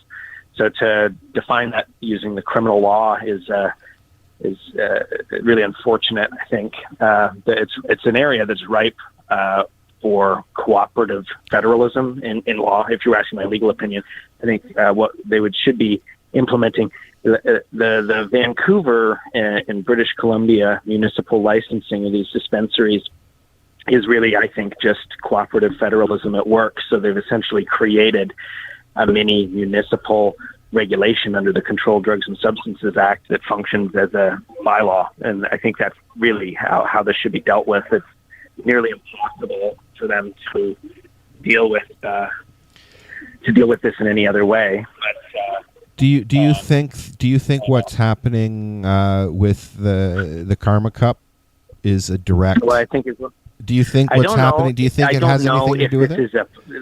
See, the Karma Cup raises to me a really, really interesting legal issue, and it's probably for every law student that ever goes to school, one of the very first cases you learn is a case called Roncarelli and Duplessis, and it was Maurice Duplessis, the first minister, like the premier of Quebec, had a serious problem with a Jehovah's Witness that wanted a liquor license, and he specifically instructed the government not to issue a liquor license to Mr. Roncarelli. And so Mr. Roncarelli sued. And ultimately, we got in law a case that sort of defines in law how the rule of law operates and how it applies to everyone. So not even the Premier of Quebec can order the law to be applied inappropriately. Here, if in fact what has happened is someone in government said, we're going to go after this event specifically because it involves the cannabis community. The difference between this and the dispensary raids is the dispensary raids, I can't see a full license in existence that's been denied for the existence of the dispensaries. The law just hasn't contemplated their existence.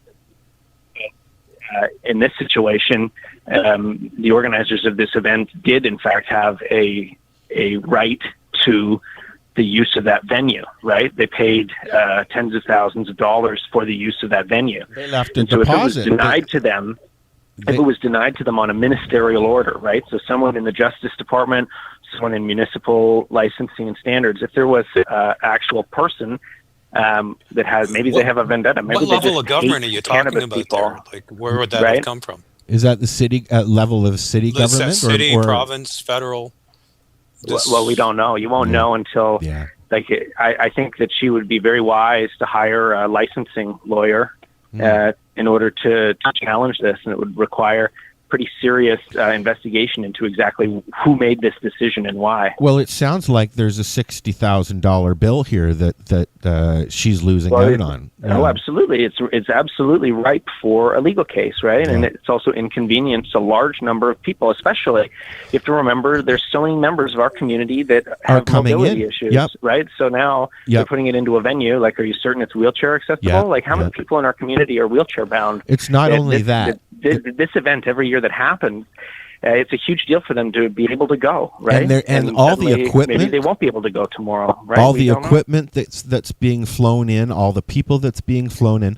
I know that one of the co-hosts on the Pace Radio show here, Wednesdays at 8:00, Kim Cooper, she is coming from up north. Several hours up north, and she's got a no cancellation thing on her hotel, and if she gives that up, she's out a few $100s.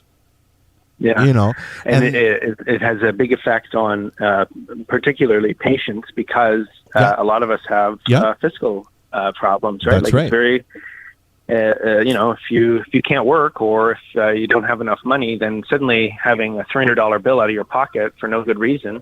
I guess that would be more of a class motion or a class action lawsuit if you were to do it. But as far as just the direct legal issue at play here, it would be Sarah, the organizers of the Karma Cup versus the City of Toronto, and then you'd have to find out. And if it was indeed just some random malicious act of them saying, no, you can't do that, then...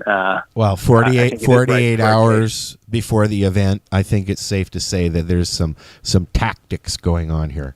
Yeah, that was pretty and if that tactic, like, and again, the other issue would be if that tactic was they think it's illegal, and they've got that problem with it, then you can't use a bylaw to enforce the criminal law, right? They're running into the exact same issue that's already in existence, which is that the criminal law is the wrong tool to deal with cannabis, right? It's just it's a very rough tool to manage our community, and it cannot be that if this event were unannounced and just happened, that there would be less consequences than if it was done super professionally, in the same way that the dispensaries are viewed as this dangerous menace. It can't possibly be that a well-lit dispensary that pays taxes and employs people is horribly worse than forcing patients into alleyways to purchase their medicine. They can't be that concerned about it. They had a vapor area.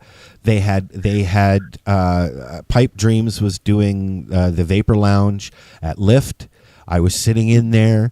People were vaping. People were doing dabs very openly in an enclosed area, but very openly. I'm sure you must have been there. Yeah. Well, I think it's a battle between two regimes, right? And Lyft is funded by the LPs, right? That's right. It was. Yeah.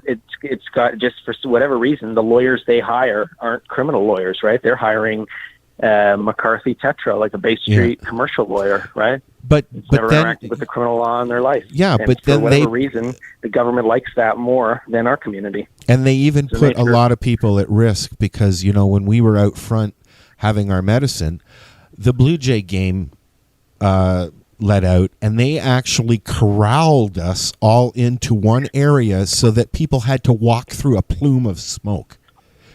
Right. They actually put us somewhere that made it impossible for people to not walk through a cloud of smoke because there was at least 20 or 30 people standing out there.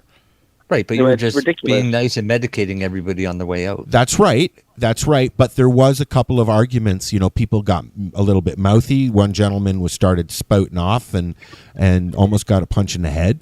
It was needless, but it was security that put us in that situation. Right. So I think, and it's the exact problem we always face. That the only real harm, the prohibition is the most dangerous part of cannabis. Well, I don't know how many times as a kid the only I walked. That can be attributed to cannabis are the people that have been shot because of it, usually for smoking a joint. How many times does a kid walk past an outside patio of a restaurant in the downtown core of Toronto and see people sitting there drunk? But yet we can't stand in a nice out of the way area and have our medicine openly without worrying about somebody threatening me because he's with his son and he just had to walk through my smoke. Exactly. And you were forced into that situation because of the security of the prohibition. Event. Yeah. Right. Yeah. So it's part of as well. I think the stigma that's been placed on the cannabis plant and the cannabis community, and that's something that it just takes time to defeat. We've spent the last 80 years fighting that. They spent 40 building it, and then we've spent current period of time trying to break that down. It's similar, I think, to the prohibition against alcohol. The main difference being, of course, that the LCBO has enough poison in it to destroy a city block, to kill a city block worth of people, and you would have to smoke 2 fields of marijuana to die from it. So it's obviously just on the harm principle alone. It's a much less dangerous substance, and it's users of it, patients and rec users as well are in general much better behaved than users of alcohol. That's obvious. Even it would be the one time our community has a positive conversation with law enforcement would be if you ask them who law enforcement worries more about, somebody that smokes cannabis or consumes cannabis, or someone that consumes large quantities of alcohol, and your answer will be clear, because just ask Toronto Police what they're up to on Friday, Saturday nights, right? All they're doing is patrolling the streets and trying to protect people from themselves because they're completely inebriated on alcohol, right? Yeah. And the dispensary situation as well has arisen. I don't know why, but part of it, I think, is, somebody has just said, okay, this has gone too far. And so they started raiding, but dispensaries have existed, at least in the city of Toronto, for 20 years, right? And there was never any raids. In the last 20 years, there were maybe 3 raids, and every time they were selling to minors, right? Or they were close to a school, or they were, there was something going on that brought the attention of law enforcement. But now with the current batch of dispensary raids, we just don't know what the cause is. But all we do know is that the graying of the black market sort of is underway, and the end result is yet to be seen. Yeah, it's going to be interesting to see what the future holds, for sure. Can we take a quick break? And I want to come back, and I want to talk about books and publishing, and you're at a premiere, I believe. No, it's not a premiere. I'm an editor, and then randomly I got a job doing this, so I did it, and now it's screening at the ROM, so it was kind of cool. Cool. It was fun to watch it. we'll talk about that when we come back, for sure. Oh, cool. And did I do a good job? How was I for this part of the conversation? I hope that You were great. Expressed my opinions that, like, it's, this is a bad situation. Yep. So we'll be right back. Community needs to stick together now more than ever. I think. You know what? You're right on. And when we come back, we're definitely going to continue that conversation. We're cool. chatting with Jack Lloyd, a Toronto lawyer and publisher of Green Howdy. You're the publisher, right? Is that what your title is? I'm the editor. The editor of Green Candy Press. I believe that's still called that, right? Yeah. And he's got a lot of really cool books. Some of them I've actually physically seen. Some of them I haven't. And some of them we're going to review, too. And we're going to review some, I'm going to remedy that. I'm going to send you guys some cool books to review. Awesome. We'll be right back. Come on in the chat room if you got any questions. I'm going to send you guys some cool books to review. Awesome. We'll be right back. Come on in the chat room. So what are you doing? Nothing? Why not? Trying to get on the Lifestyle Radio website. Sounds like a cool website. Yeah, it's alright. Oh, I might have it. You might have it. You're listening to Lifestyle Radio.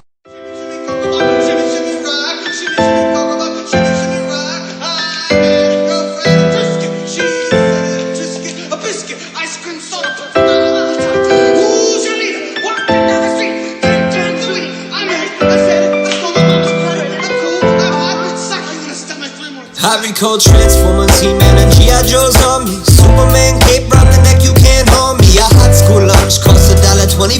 Red stains on the high from the ride on the slip and slide. Ice cream trucks play my favorite tunes, cause they kept us cool from the month of June until school started up again. Reconnect with all your friends, make a few new ones and peep out all the newest trends. Who got the hottest shoes, backpack and trapper keeper? Out before the cell phone or even the beeper. We were socializing, play in the neighborhood cul-de-sac. The MySpace generation brought the hope to that. All of that time, at the time I took for granted. The chance to be a kid's the best thing we all had. So if I could say one thing to the kids of today now, is live your whole life like this world is your playground. And don't rush growing up, no.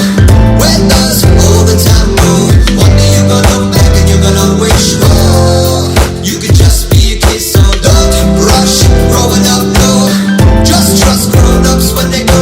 One day you're gonna look back and you're gonna wish, oh, you could just be a kid. Every birthday I will give it all back for a pack of cards and wiffle ball bat. In the backyard we can all bat. Disney, Nickelodeon, I miss all that. Reminiscing on my younger days. Starved for attention, hunger pains. When I couldn't hang with my pop, but if he had the time we had to catch, he was a fly pop.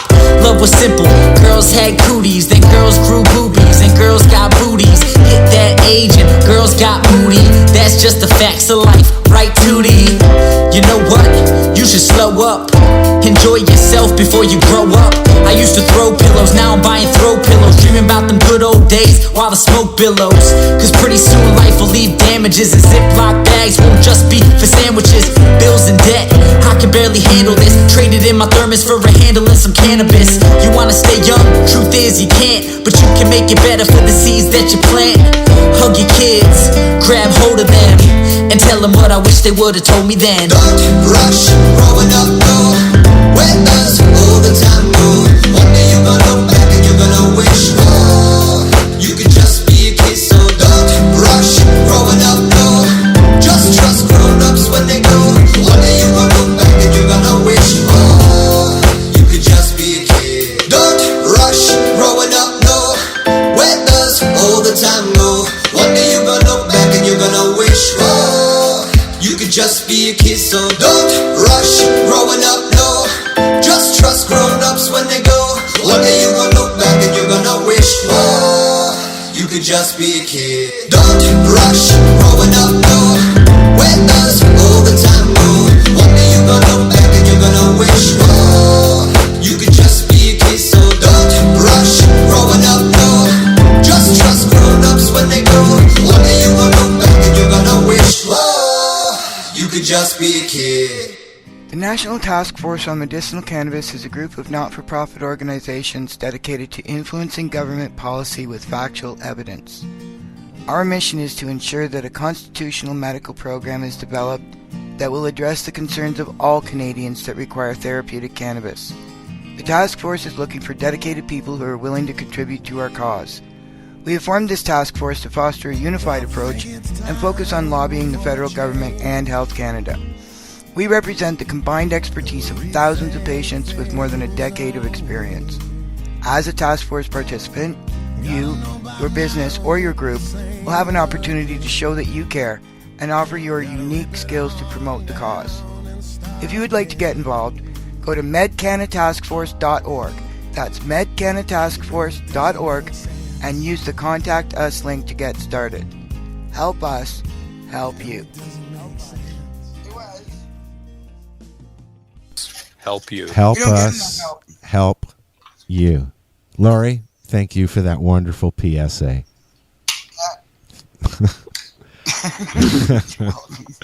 I'm an ass.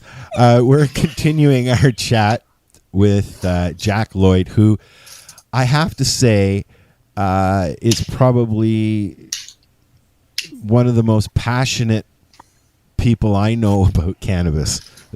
that he's just like his life is cannabis, but he's a lawyer. So that must add to some interesting conversations when you're talking to patients about what they're going through and things like that, Jack. I'm almost, in a sense, I think I'm almost like a tour guide sometimes for people with cannabis. So many people that are charged with cannabis-related offenses are what I would say are otherwise law-abiding citizens of Canada. And so it's almost always an individual that's never dealt with the criminal justice system before is suddenly forced to. And the only determining factor is the prohibition against the cannabis plant. So which, it's this stupid, okay? You are a lawyer. You are an open cannabis patient. What I don't know what you call yourself, correct? Uh-huh. And you go to work and you represent your clients and you don't have any issues with the courts. I know several other lawyers that also use cannabis. And you do that openly, yet you're representing people who are doing it openly and getting arrested for it. It doesn't make sense. All we can hope for is slowly this war, the war on drugs has become sort of a trench warfare, and so we're slowly digging forward towards the end of the war against cannabis.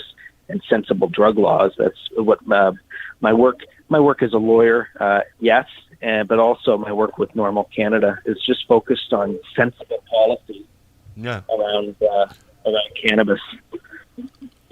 Yeah, it baffles my brain that a young man that like yourself, who has put their whole life into this community, not just from a legal point, but books and publishing, which is where we're going to talk about. Cool. But yet, it's okay for, I don't know.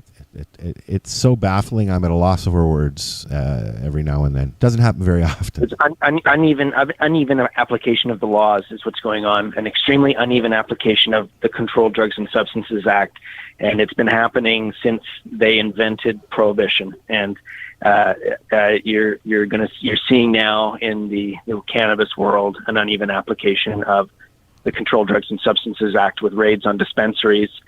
Manufacturing completely from a policy standpoint, an unjustifiable number of individuals arrested and charged. It's impossible for for us to be paying taxes to have the police arrest this many otherwise law-abiding Canadians. It's unacceptable, and it's just all it is a use of the criminal law to regulate something that someone else in government should have regulated. And as always, it appears that the failures of the legislative and executive branches of government need to be dealt with by the judiciary, which is where lawyers like Paul Lewin, Alan Young, John Conway, Kirk Tousaw, that's where they come in, because the laws against cannabis are completely nonsense. And so instead of writing sensible laws, the government just keeps failing us. And now the executive branch, that's the cops, right? All they're doing is enforcing the laws that the legislative branch wrote. And right now, the enforcement is uneven, and it's massively problematic for our community. It is. Isn't that one of the foundations of law, though? I mean, that it should be applied equally across the country. You know, like the CDSA wasn't written differently for each province, right? So it should be applied equally. And isn't that a foundational issue? Yes, that's the rule of law. That's exactly what I was talking about when I mentioned Mr. Duplessis and Mr. Roncarelli. Mr. Roncarelli had a right to that license in the same way that the Karma Cup had a right to that license, and it's being denied to them because someone there has decided to apply the law in a manner that, to me, doesn't really make sense. So is that a form of discrimination? Yeah, how do they get away with that? It is a form of discrimination, and it's not the place of there's two issues at play there. One, yes, discrimination, that's for sure, and it's a rule of law issue that's tied in with the discrimination, but it's also municipal licensing and standards does not have the constitutional authority to be using its bylaw issuing power as a form of criminal enforcement. Right, their issue with the Karma Cup was most likely to do with cannabis. Then it's a criminal issue. Then they should be using the criminal law. Right, they have no jurisdiction to do that. They're caught up in the exact problem we've been talking about here, which is that they don't have the laws from the legislative branch with which to manage our community. Right, not that we need to be managed, but like there's with law, there always has to be something that is governing what's going on here. And there's some weird distinction right here between criminal and regulatory law, and they don't know what to do either. And so Sarah's got a good case for a civil suit that goes beyond the $60,000, right? And that she could actually sue for all the losses of all of the other vendors and everything else that's, all the domino effect. Do you think that she's got a good case for that? She could very well, like in law, she could be sued by all those people, and then she would have to sue the venue, and the venue would have to sue the city, right? Ultimately, there's massive lawsuit at play here. Whether that happens over $60,000, I think that they doubt it will, or they think that it will settle for $60,000. But what they don't understand is how our community works, right? Because what she wants from that situation isn't the $60,000. What she will want is legislation in regards to whether or not municipal licensing and standards has any authority whatsoever to attack the cannabis community. Can Can I ask you a question, Jack? I know because I've seen them and I've gotten copies of them. There's a lot of books on cannabis law from the States. Are there any books up here in Canada? No, not that I know of. There's, I think John Conroy and Paul Lewin and Kirk Tussaw probably could write a pretty great book on it, but I think they're too busy trying to defend our community to write one. But well, you need to find somebody I don't think to there do is one. a book from any of the legal publishers on marijuana and the law. I think there's books on criminal law and there's books on regulatory law, but I don't think that there's a specific book on cannabis and the law. And part of the problem would be it would have to come, this is just my publishing perspective, I think that it would have to come from a legal publisher rather than a pop culture publisher or a gardening publisher like I work for, because it would change so quickly. You would need to issue updates on a regular basis. So, you might be able to do one as a historical analysis, but you would need to do a new edition every 3 months, I think. I think that might be a good project for John. We did briefly talk with John Conroy on last week's show, and he was saying that he's getting ready to pass the torch to the younger lawyers, which indicates to me that he's getting ready to retire. And what better thing to do than to write a book? Yeah, I think you should talk to him about that. Definitely be able to. He's the lawyer on many of the big cases, so I think that's definitely true. I think you should encourage him. I think that I think you need to find somebody to do that. The reason I brought up books is because we mentioned before the break that you are an editor for Green Candy Press. I am indeed. Can you tell me? I know all about you guys, but can you tell our listeners, because you guys haven't been around? Nobody from your outfit has been around in a while. Well, so we're the world's largest publisher of books about the cannabis plant. I'm the editor there. I don't believe actually in specific editorial role designations, but I guess you would call me the senior editor or managing editor, or my friend Danny Danko at High Times, he calls himself the cultivation editor. So I guess that would be. You might call me that, I suppose, but ultimately I just view myself as an editor. I'm an editor. Okay. I edit books, and that's my role there. Been doing it since January 2009 or 10. 2010. Yeah, that's about was living right. In Europe, and then I came back and I started editing there, and I haven't looked back. And so, as I mentioned, you published one of the gentlemen that did our Grow segment for a year or so, Professor Lee. Yeah, that's one of my favorite books. I think that was the second book, the second full color book I ever edited. Yeah. I've got a copy around here somewhere. Outdoor Growers Guide. It's a great book. I have a signed copy around here somewhere, unless amazing. somebody That's has stolen it. Tell me, I know about Professor Lee's book, but and I'm sure many other people does. Is he still writing for Westweed or Weed World? Weed World, yeah. He still writes for Weed World. He does a monthly column, and then sometimes he does longer articles. I edit them for him, and do the photos for him and stuff. He's a great guy, great author. His book's done really well, and has taught lots and lots of people about this plant. And I think as like part of my mission with these books is to slowly change the stigma against the plant by showing people like, hey, like it's about, it's not like some monstrous, dangerous entity. It's just a plant, it grows just like anything else. Like if you were to speak with a botanist, they'd tell you pretty quickly, or a horticulturist, they'd tell you pretty quickly. It's just a plant like any other. So his book is coming out. I've done more books than I was saying on the break that I was laughing because I think as an editor I've edited more books than any other person in the world ever. So that's pretty cool. So it's kind of a fun honor to have. But the one I'm excited about right now, I have 3 that came out this year. So one is called Marijuana Horticulture Fundamentals. It's by Kay from Trichome Technologies. And it's the newest big comprehensive cultivation guide. It's the first to come out since Ed Rosenthal's big book. So it's a really exciting book, fascinating. The author is probably the most. He's of the authors, Ed Rosenthal and Cervantes and Greg Green. Ken Morrow is the one that has grown the most cannabis. He was an industrial cannabis producer in California for many years. He's just an amazing guy and extremely knowledgeable. He'd be fun to have on the show, but he's pretty busy right now. But I'll put you in touch if you ever wanted to have him on the show. Oh, I would. So that was the first book. For sure. The first book that was the first book that came out this year. I really enjoyed it.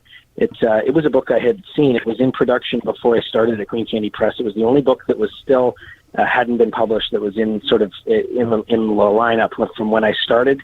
And I waited and I waited and I waited for them to give me to say, okay, Jack, you can edit it. And finally they did. And so I did it. And it was really a great project. Awesome. And then the next book I did was a book called True Living Organic, second edition. So that's by the Rev. So that's the cultivation editor from Skunk Magazine. So it's the update to his cultivation guide, the organics. Great book, really good. Tons of new information, like a really, really cool organic solventless hash guide that I think is really adds a lot to the book. And then, of course, his obsession with organic soil mix recipes is just taken to the nth degree with this one. And it's super comprehensive. Even like in the lead up to publishing it, he was still tweaking his recipes. It was just really an amazing project and an amazing book. And it's out. It's available now as well.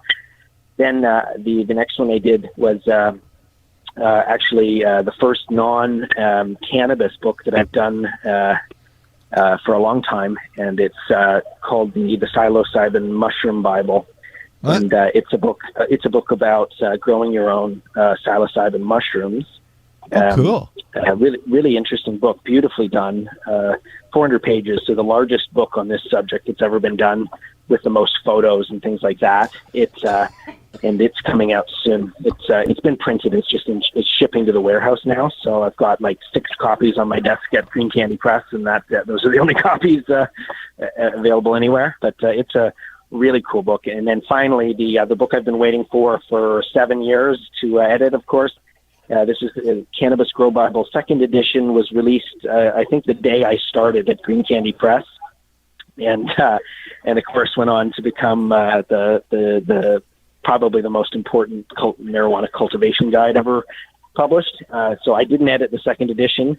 But it was, I sat there and waited for my opportunity to edit the third edition, and it has arrived. So I'm currently in the process of editing the third edition of that book. It's really cool. The updates, the changes to the industry, the changes to cultivation practices, and the changes to lighting systems I'm finding are just A, fascinating, and B, extremely important in the new era, because we're starting to move into in the U.S. and Canada. The scale of cultivation is changing, and so these books are important for teaching home gardeners how to grow 1 or 2 plants for themselves, and also important for helping someone maybe that has a larger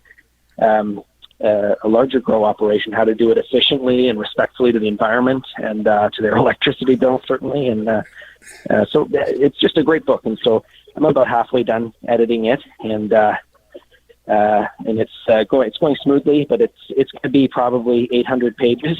So it's when are you hoping for that to come out? 800 pages. So it's going to be a big book. When's that supposed to come out? So it'll be exciting. I'll send you guys a copy. Maybe I can come back on the show when it gets published and talk about it. That'd be cool. Absolutely, of course. Anytime you want to come on the show, you're more than welcome, Jack. I've been trying to that's so nice of you. I've been trying to have you on the show for a while, but you were in school.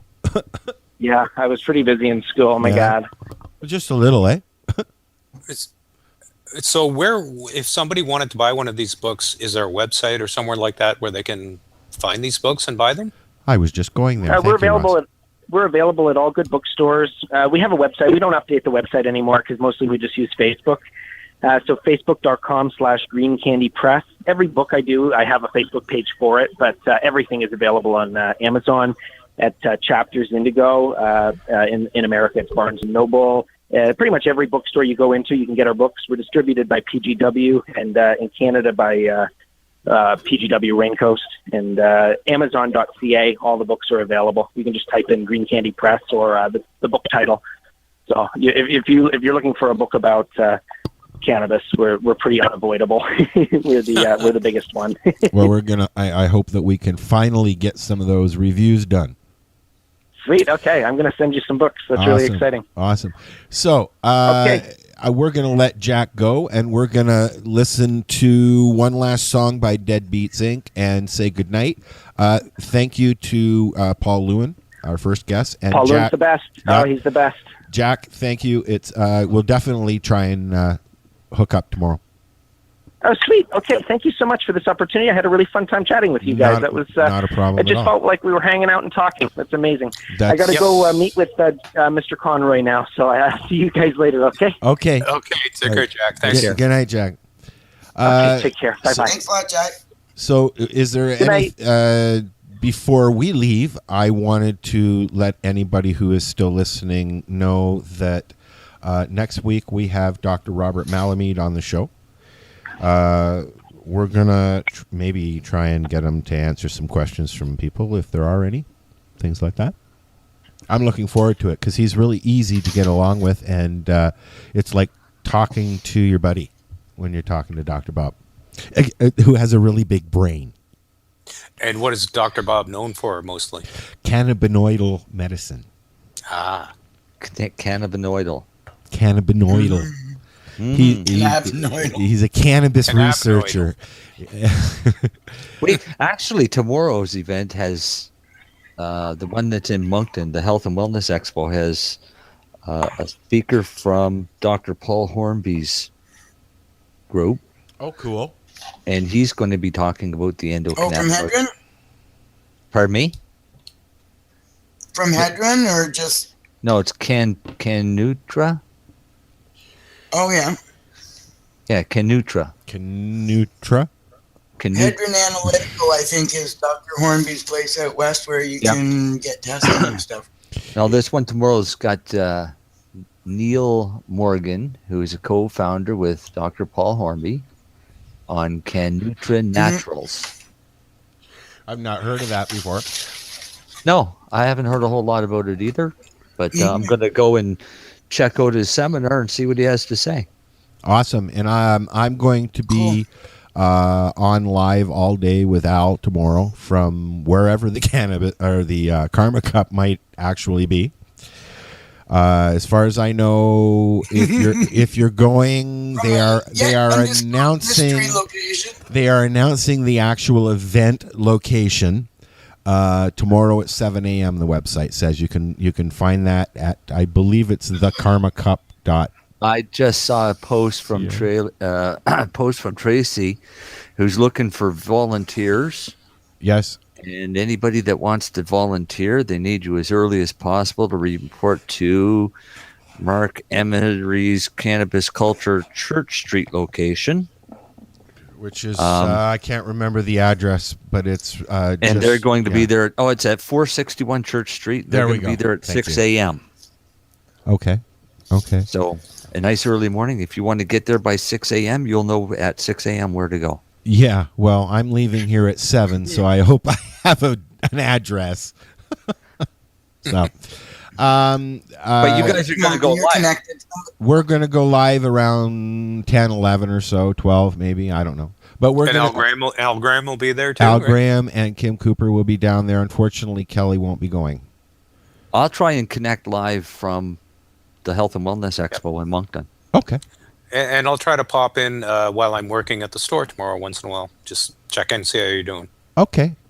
Well, I think I'm hanging out in Cornwall tomorrow, so I might be able to log on. Well, I'll send everybody a hangout, and hopefully it doesn't crash the computer while I'm not here. Yeah, that would suck. Oh, yeah, that's right. All right, folks. So you can catch us here Fridays, 7 p.m. Speaking of 7 a.m., make sure that you listen to Cannabis and Coffee with Tamara Cartwright does that at 11 a.m. Eastern, which is 9 a.m. Mountain. Yeah. It's no longer morning and coffee. It's lunch on this coast. Yeah. So That's right. She just says cannabis and coffee. She didn't say anything about what meal it was. There you go. I suppose I could have coffee. I could have a coffee for lunch, I guess. Put your cannabis in your coffee. Kill two birds with one stone. Or do that. It's called chocolate ice cream. There you go. Quit rubbing that in. Yeah, I have to. Yeah. I put All right. chocolate fudge sauce in coffee. It makes milk. If you have a recipe you'd like to share with us, email Marcel at. No, don't email Marcel. He'll hog it. He'll Email take it for Ross himself. at. All right, if you folks. would like any recipes, email me at, and I'll tell you how much I charge for the recipe, boss. Yeah, exactly. That's exactly what I'm afraid of. if you are down at the Karma Cup, I had somebody come in to have visit fun. one day, and they pulled out their notepad and pen and went, "So, can you tell me how you made that?" No. Yeah, there you go. I There you could go. tell you if you once the check clears. All right, guys, we're out of here. See ya. Thank you. So Night all. Good night, all. Night all. all. Show me that smile. Don't waste another minute on your crying. We're nowhere near the end. We're nowhere near. The best is ready to begin. As long as we got each other, we got the world spinning right in our hands. Baby, you and me, we gotta be the luckiest dreamers who never quit dreaming.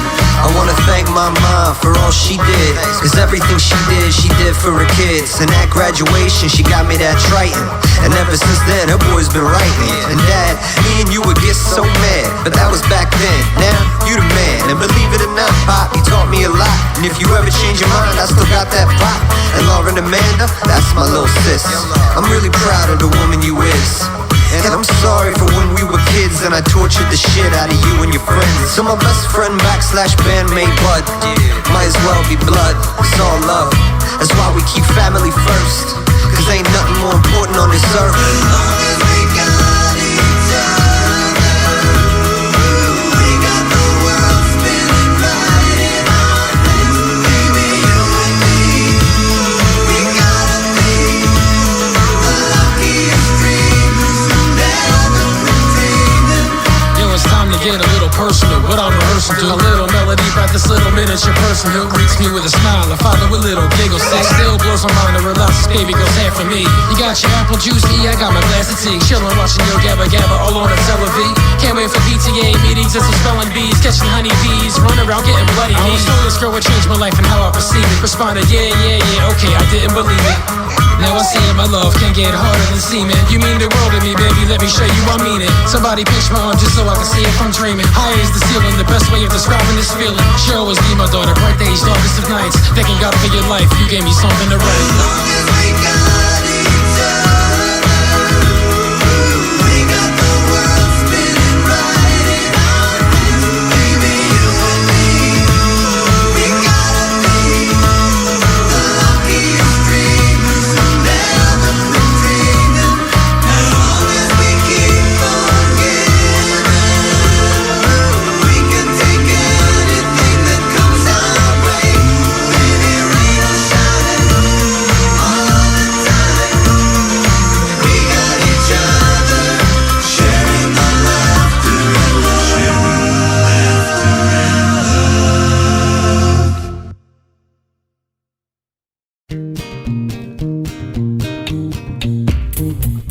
You like music, you like weed, well, we gonna be good friends indeed. This is not much I like more than smoking trees.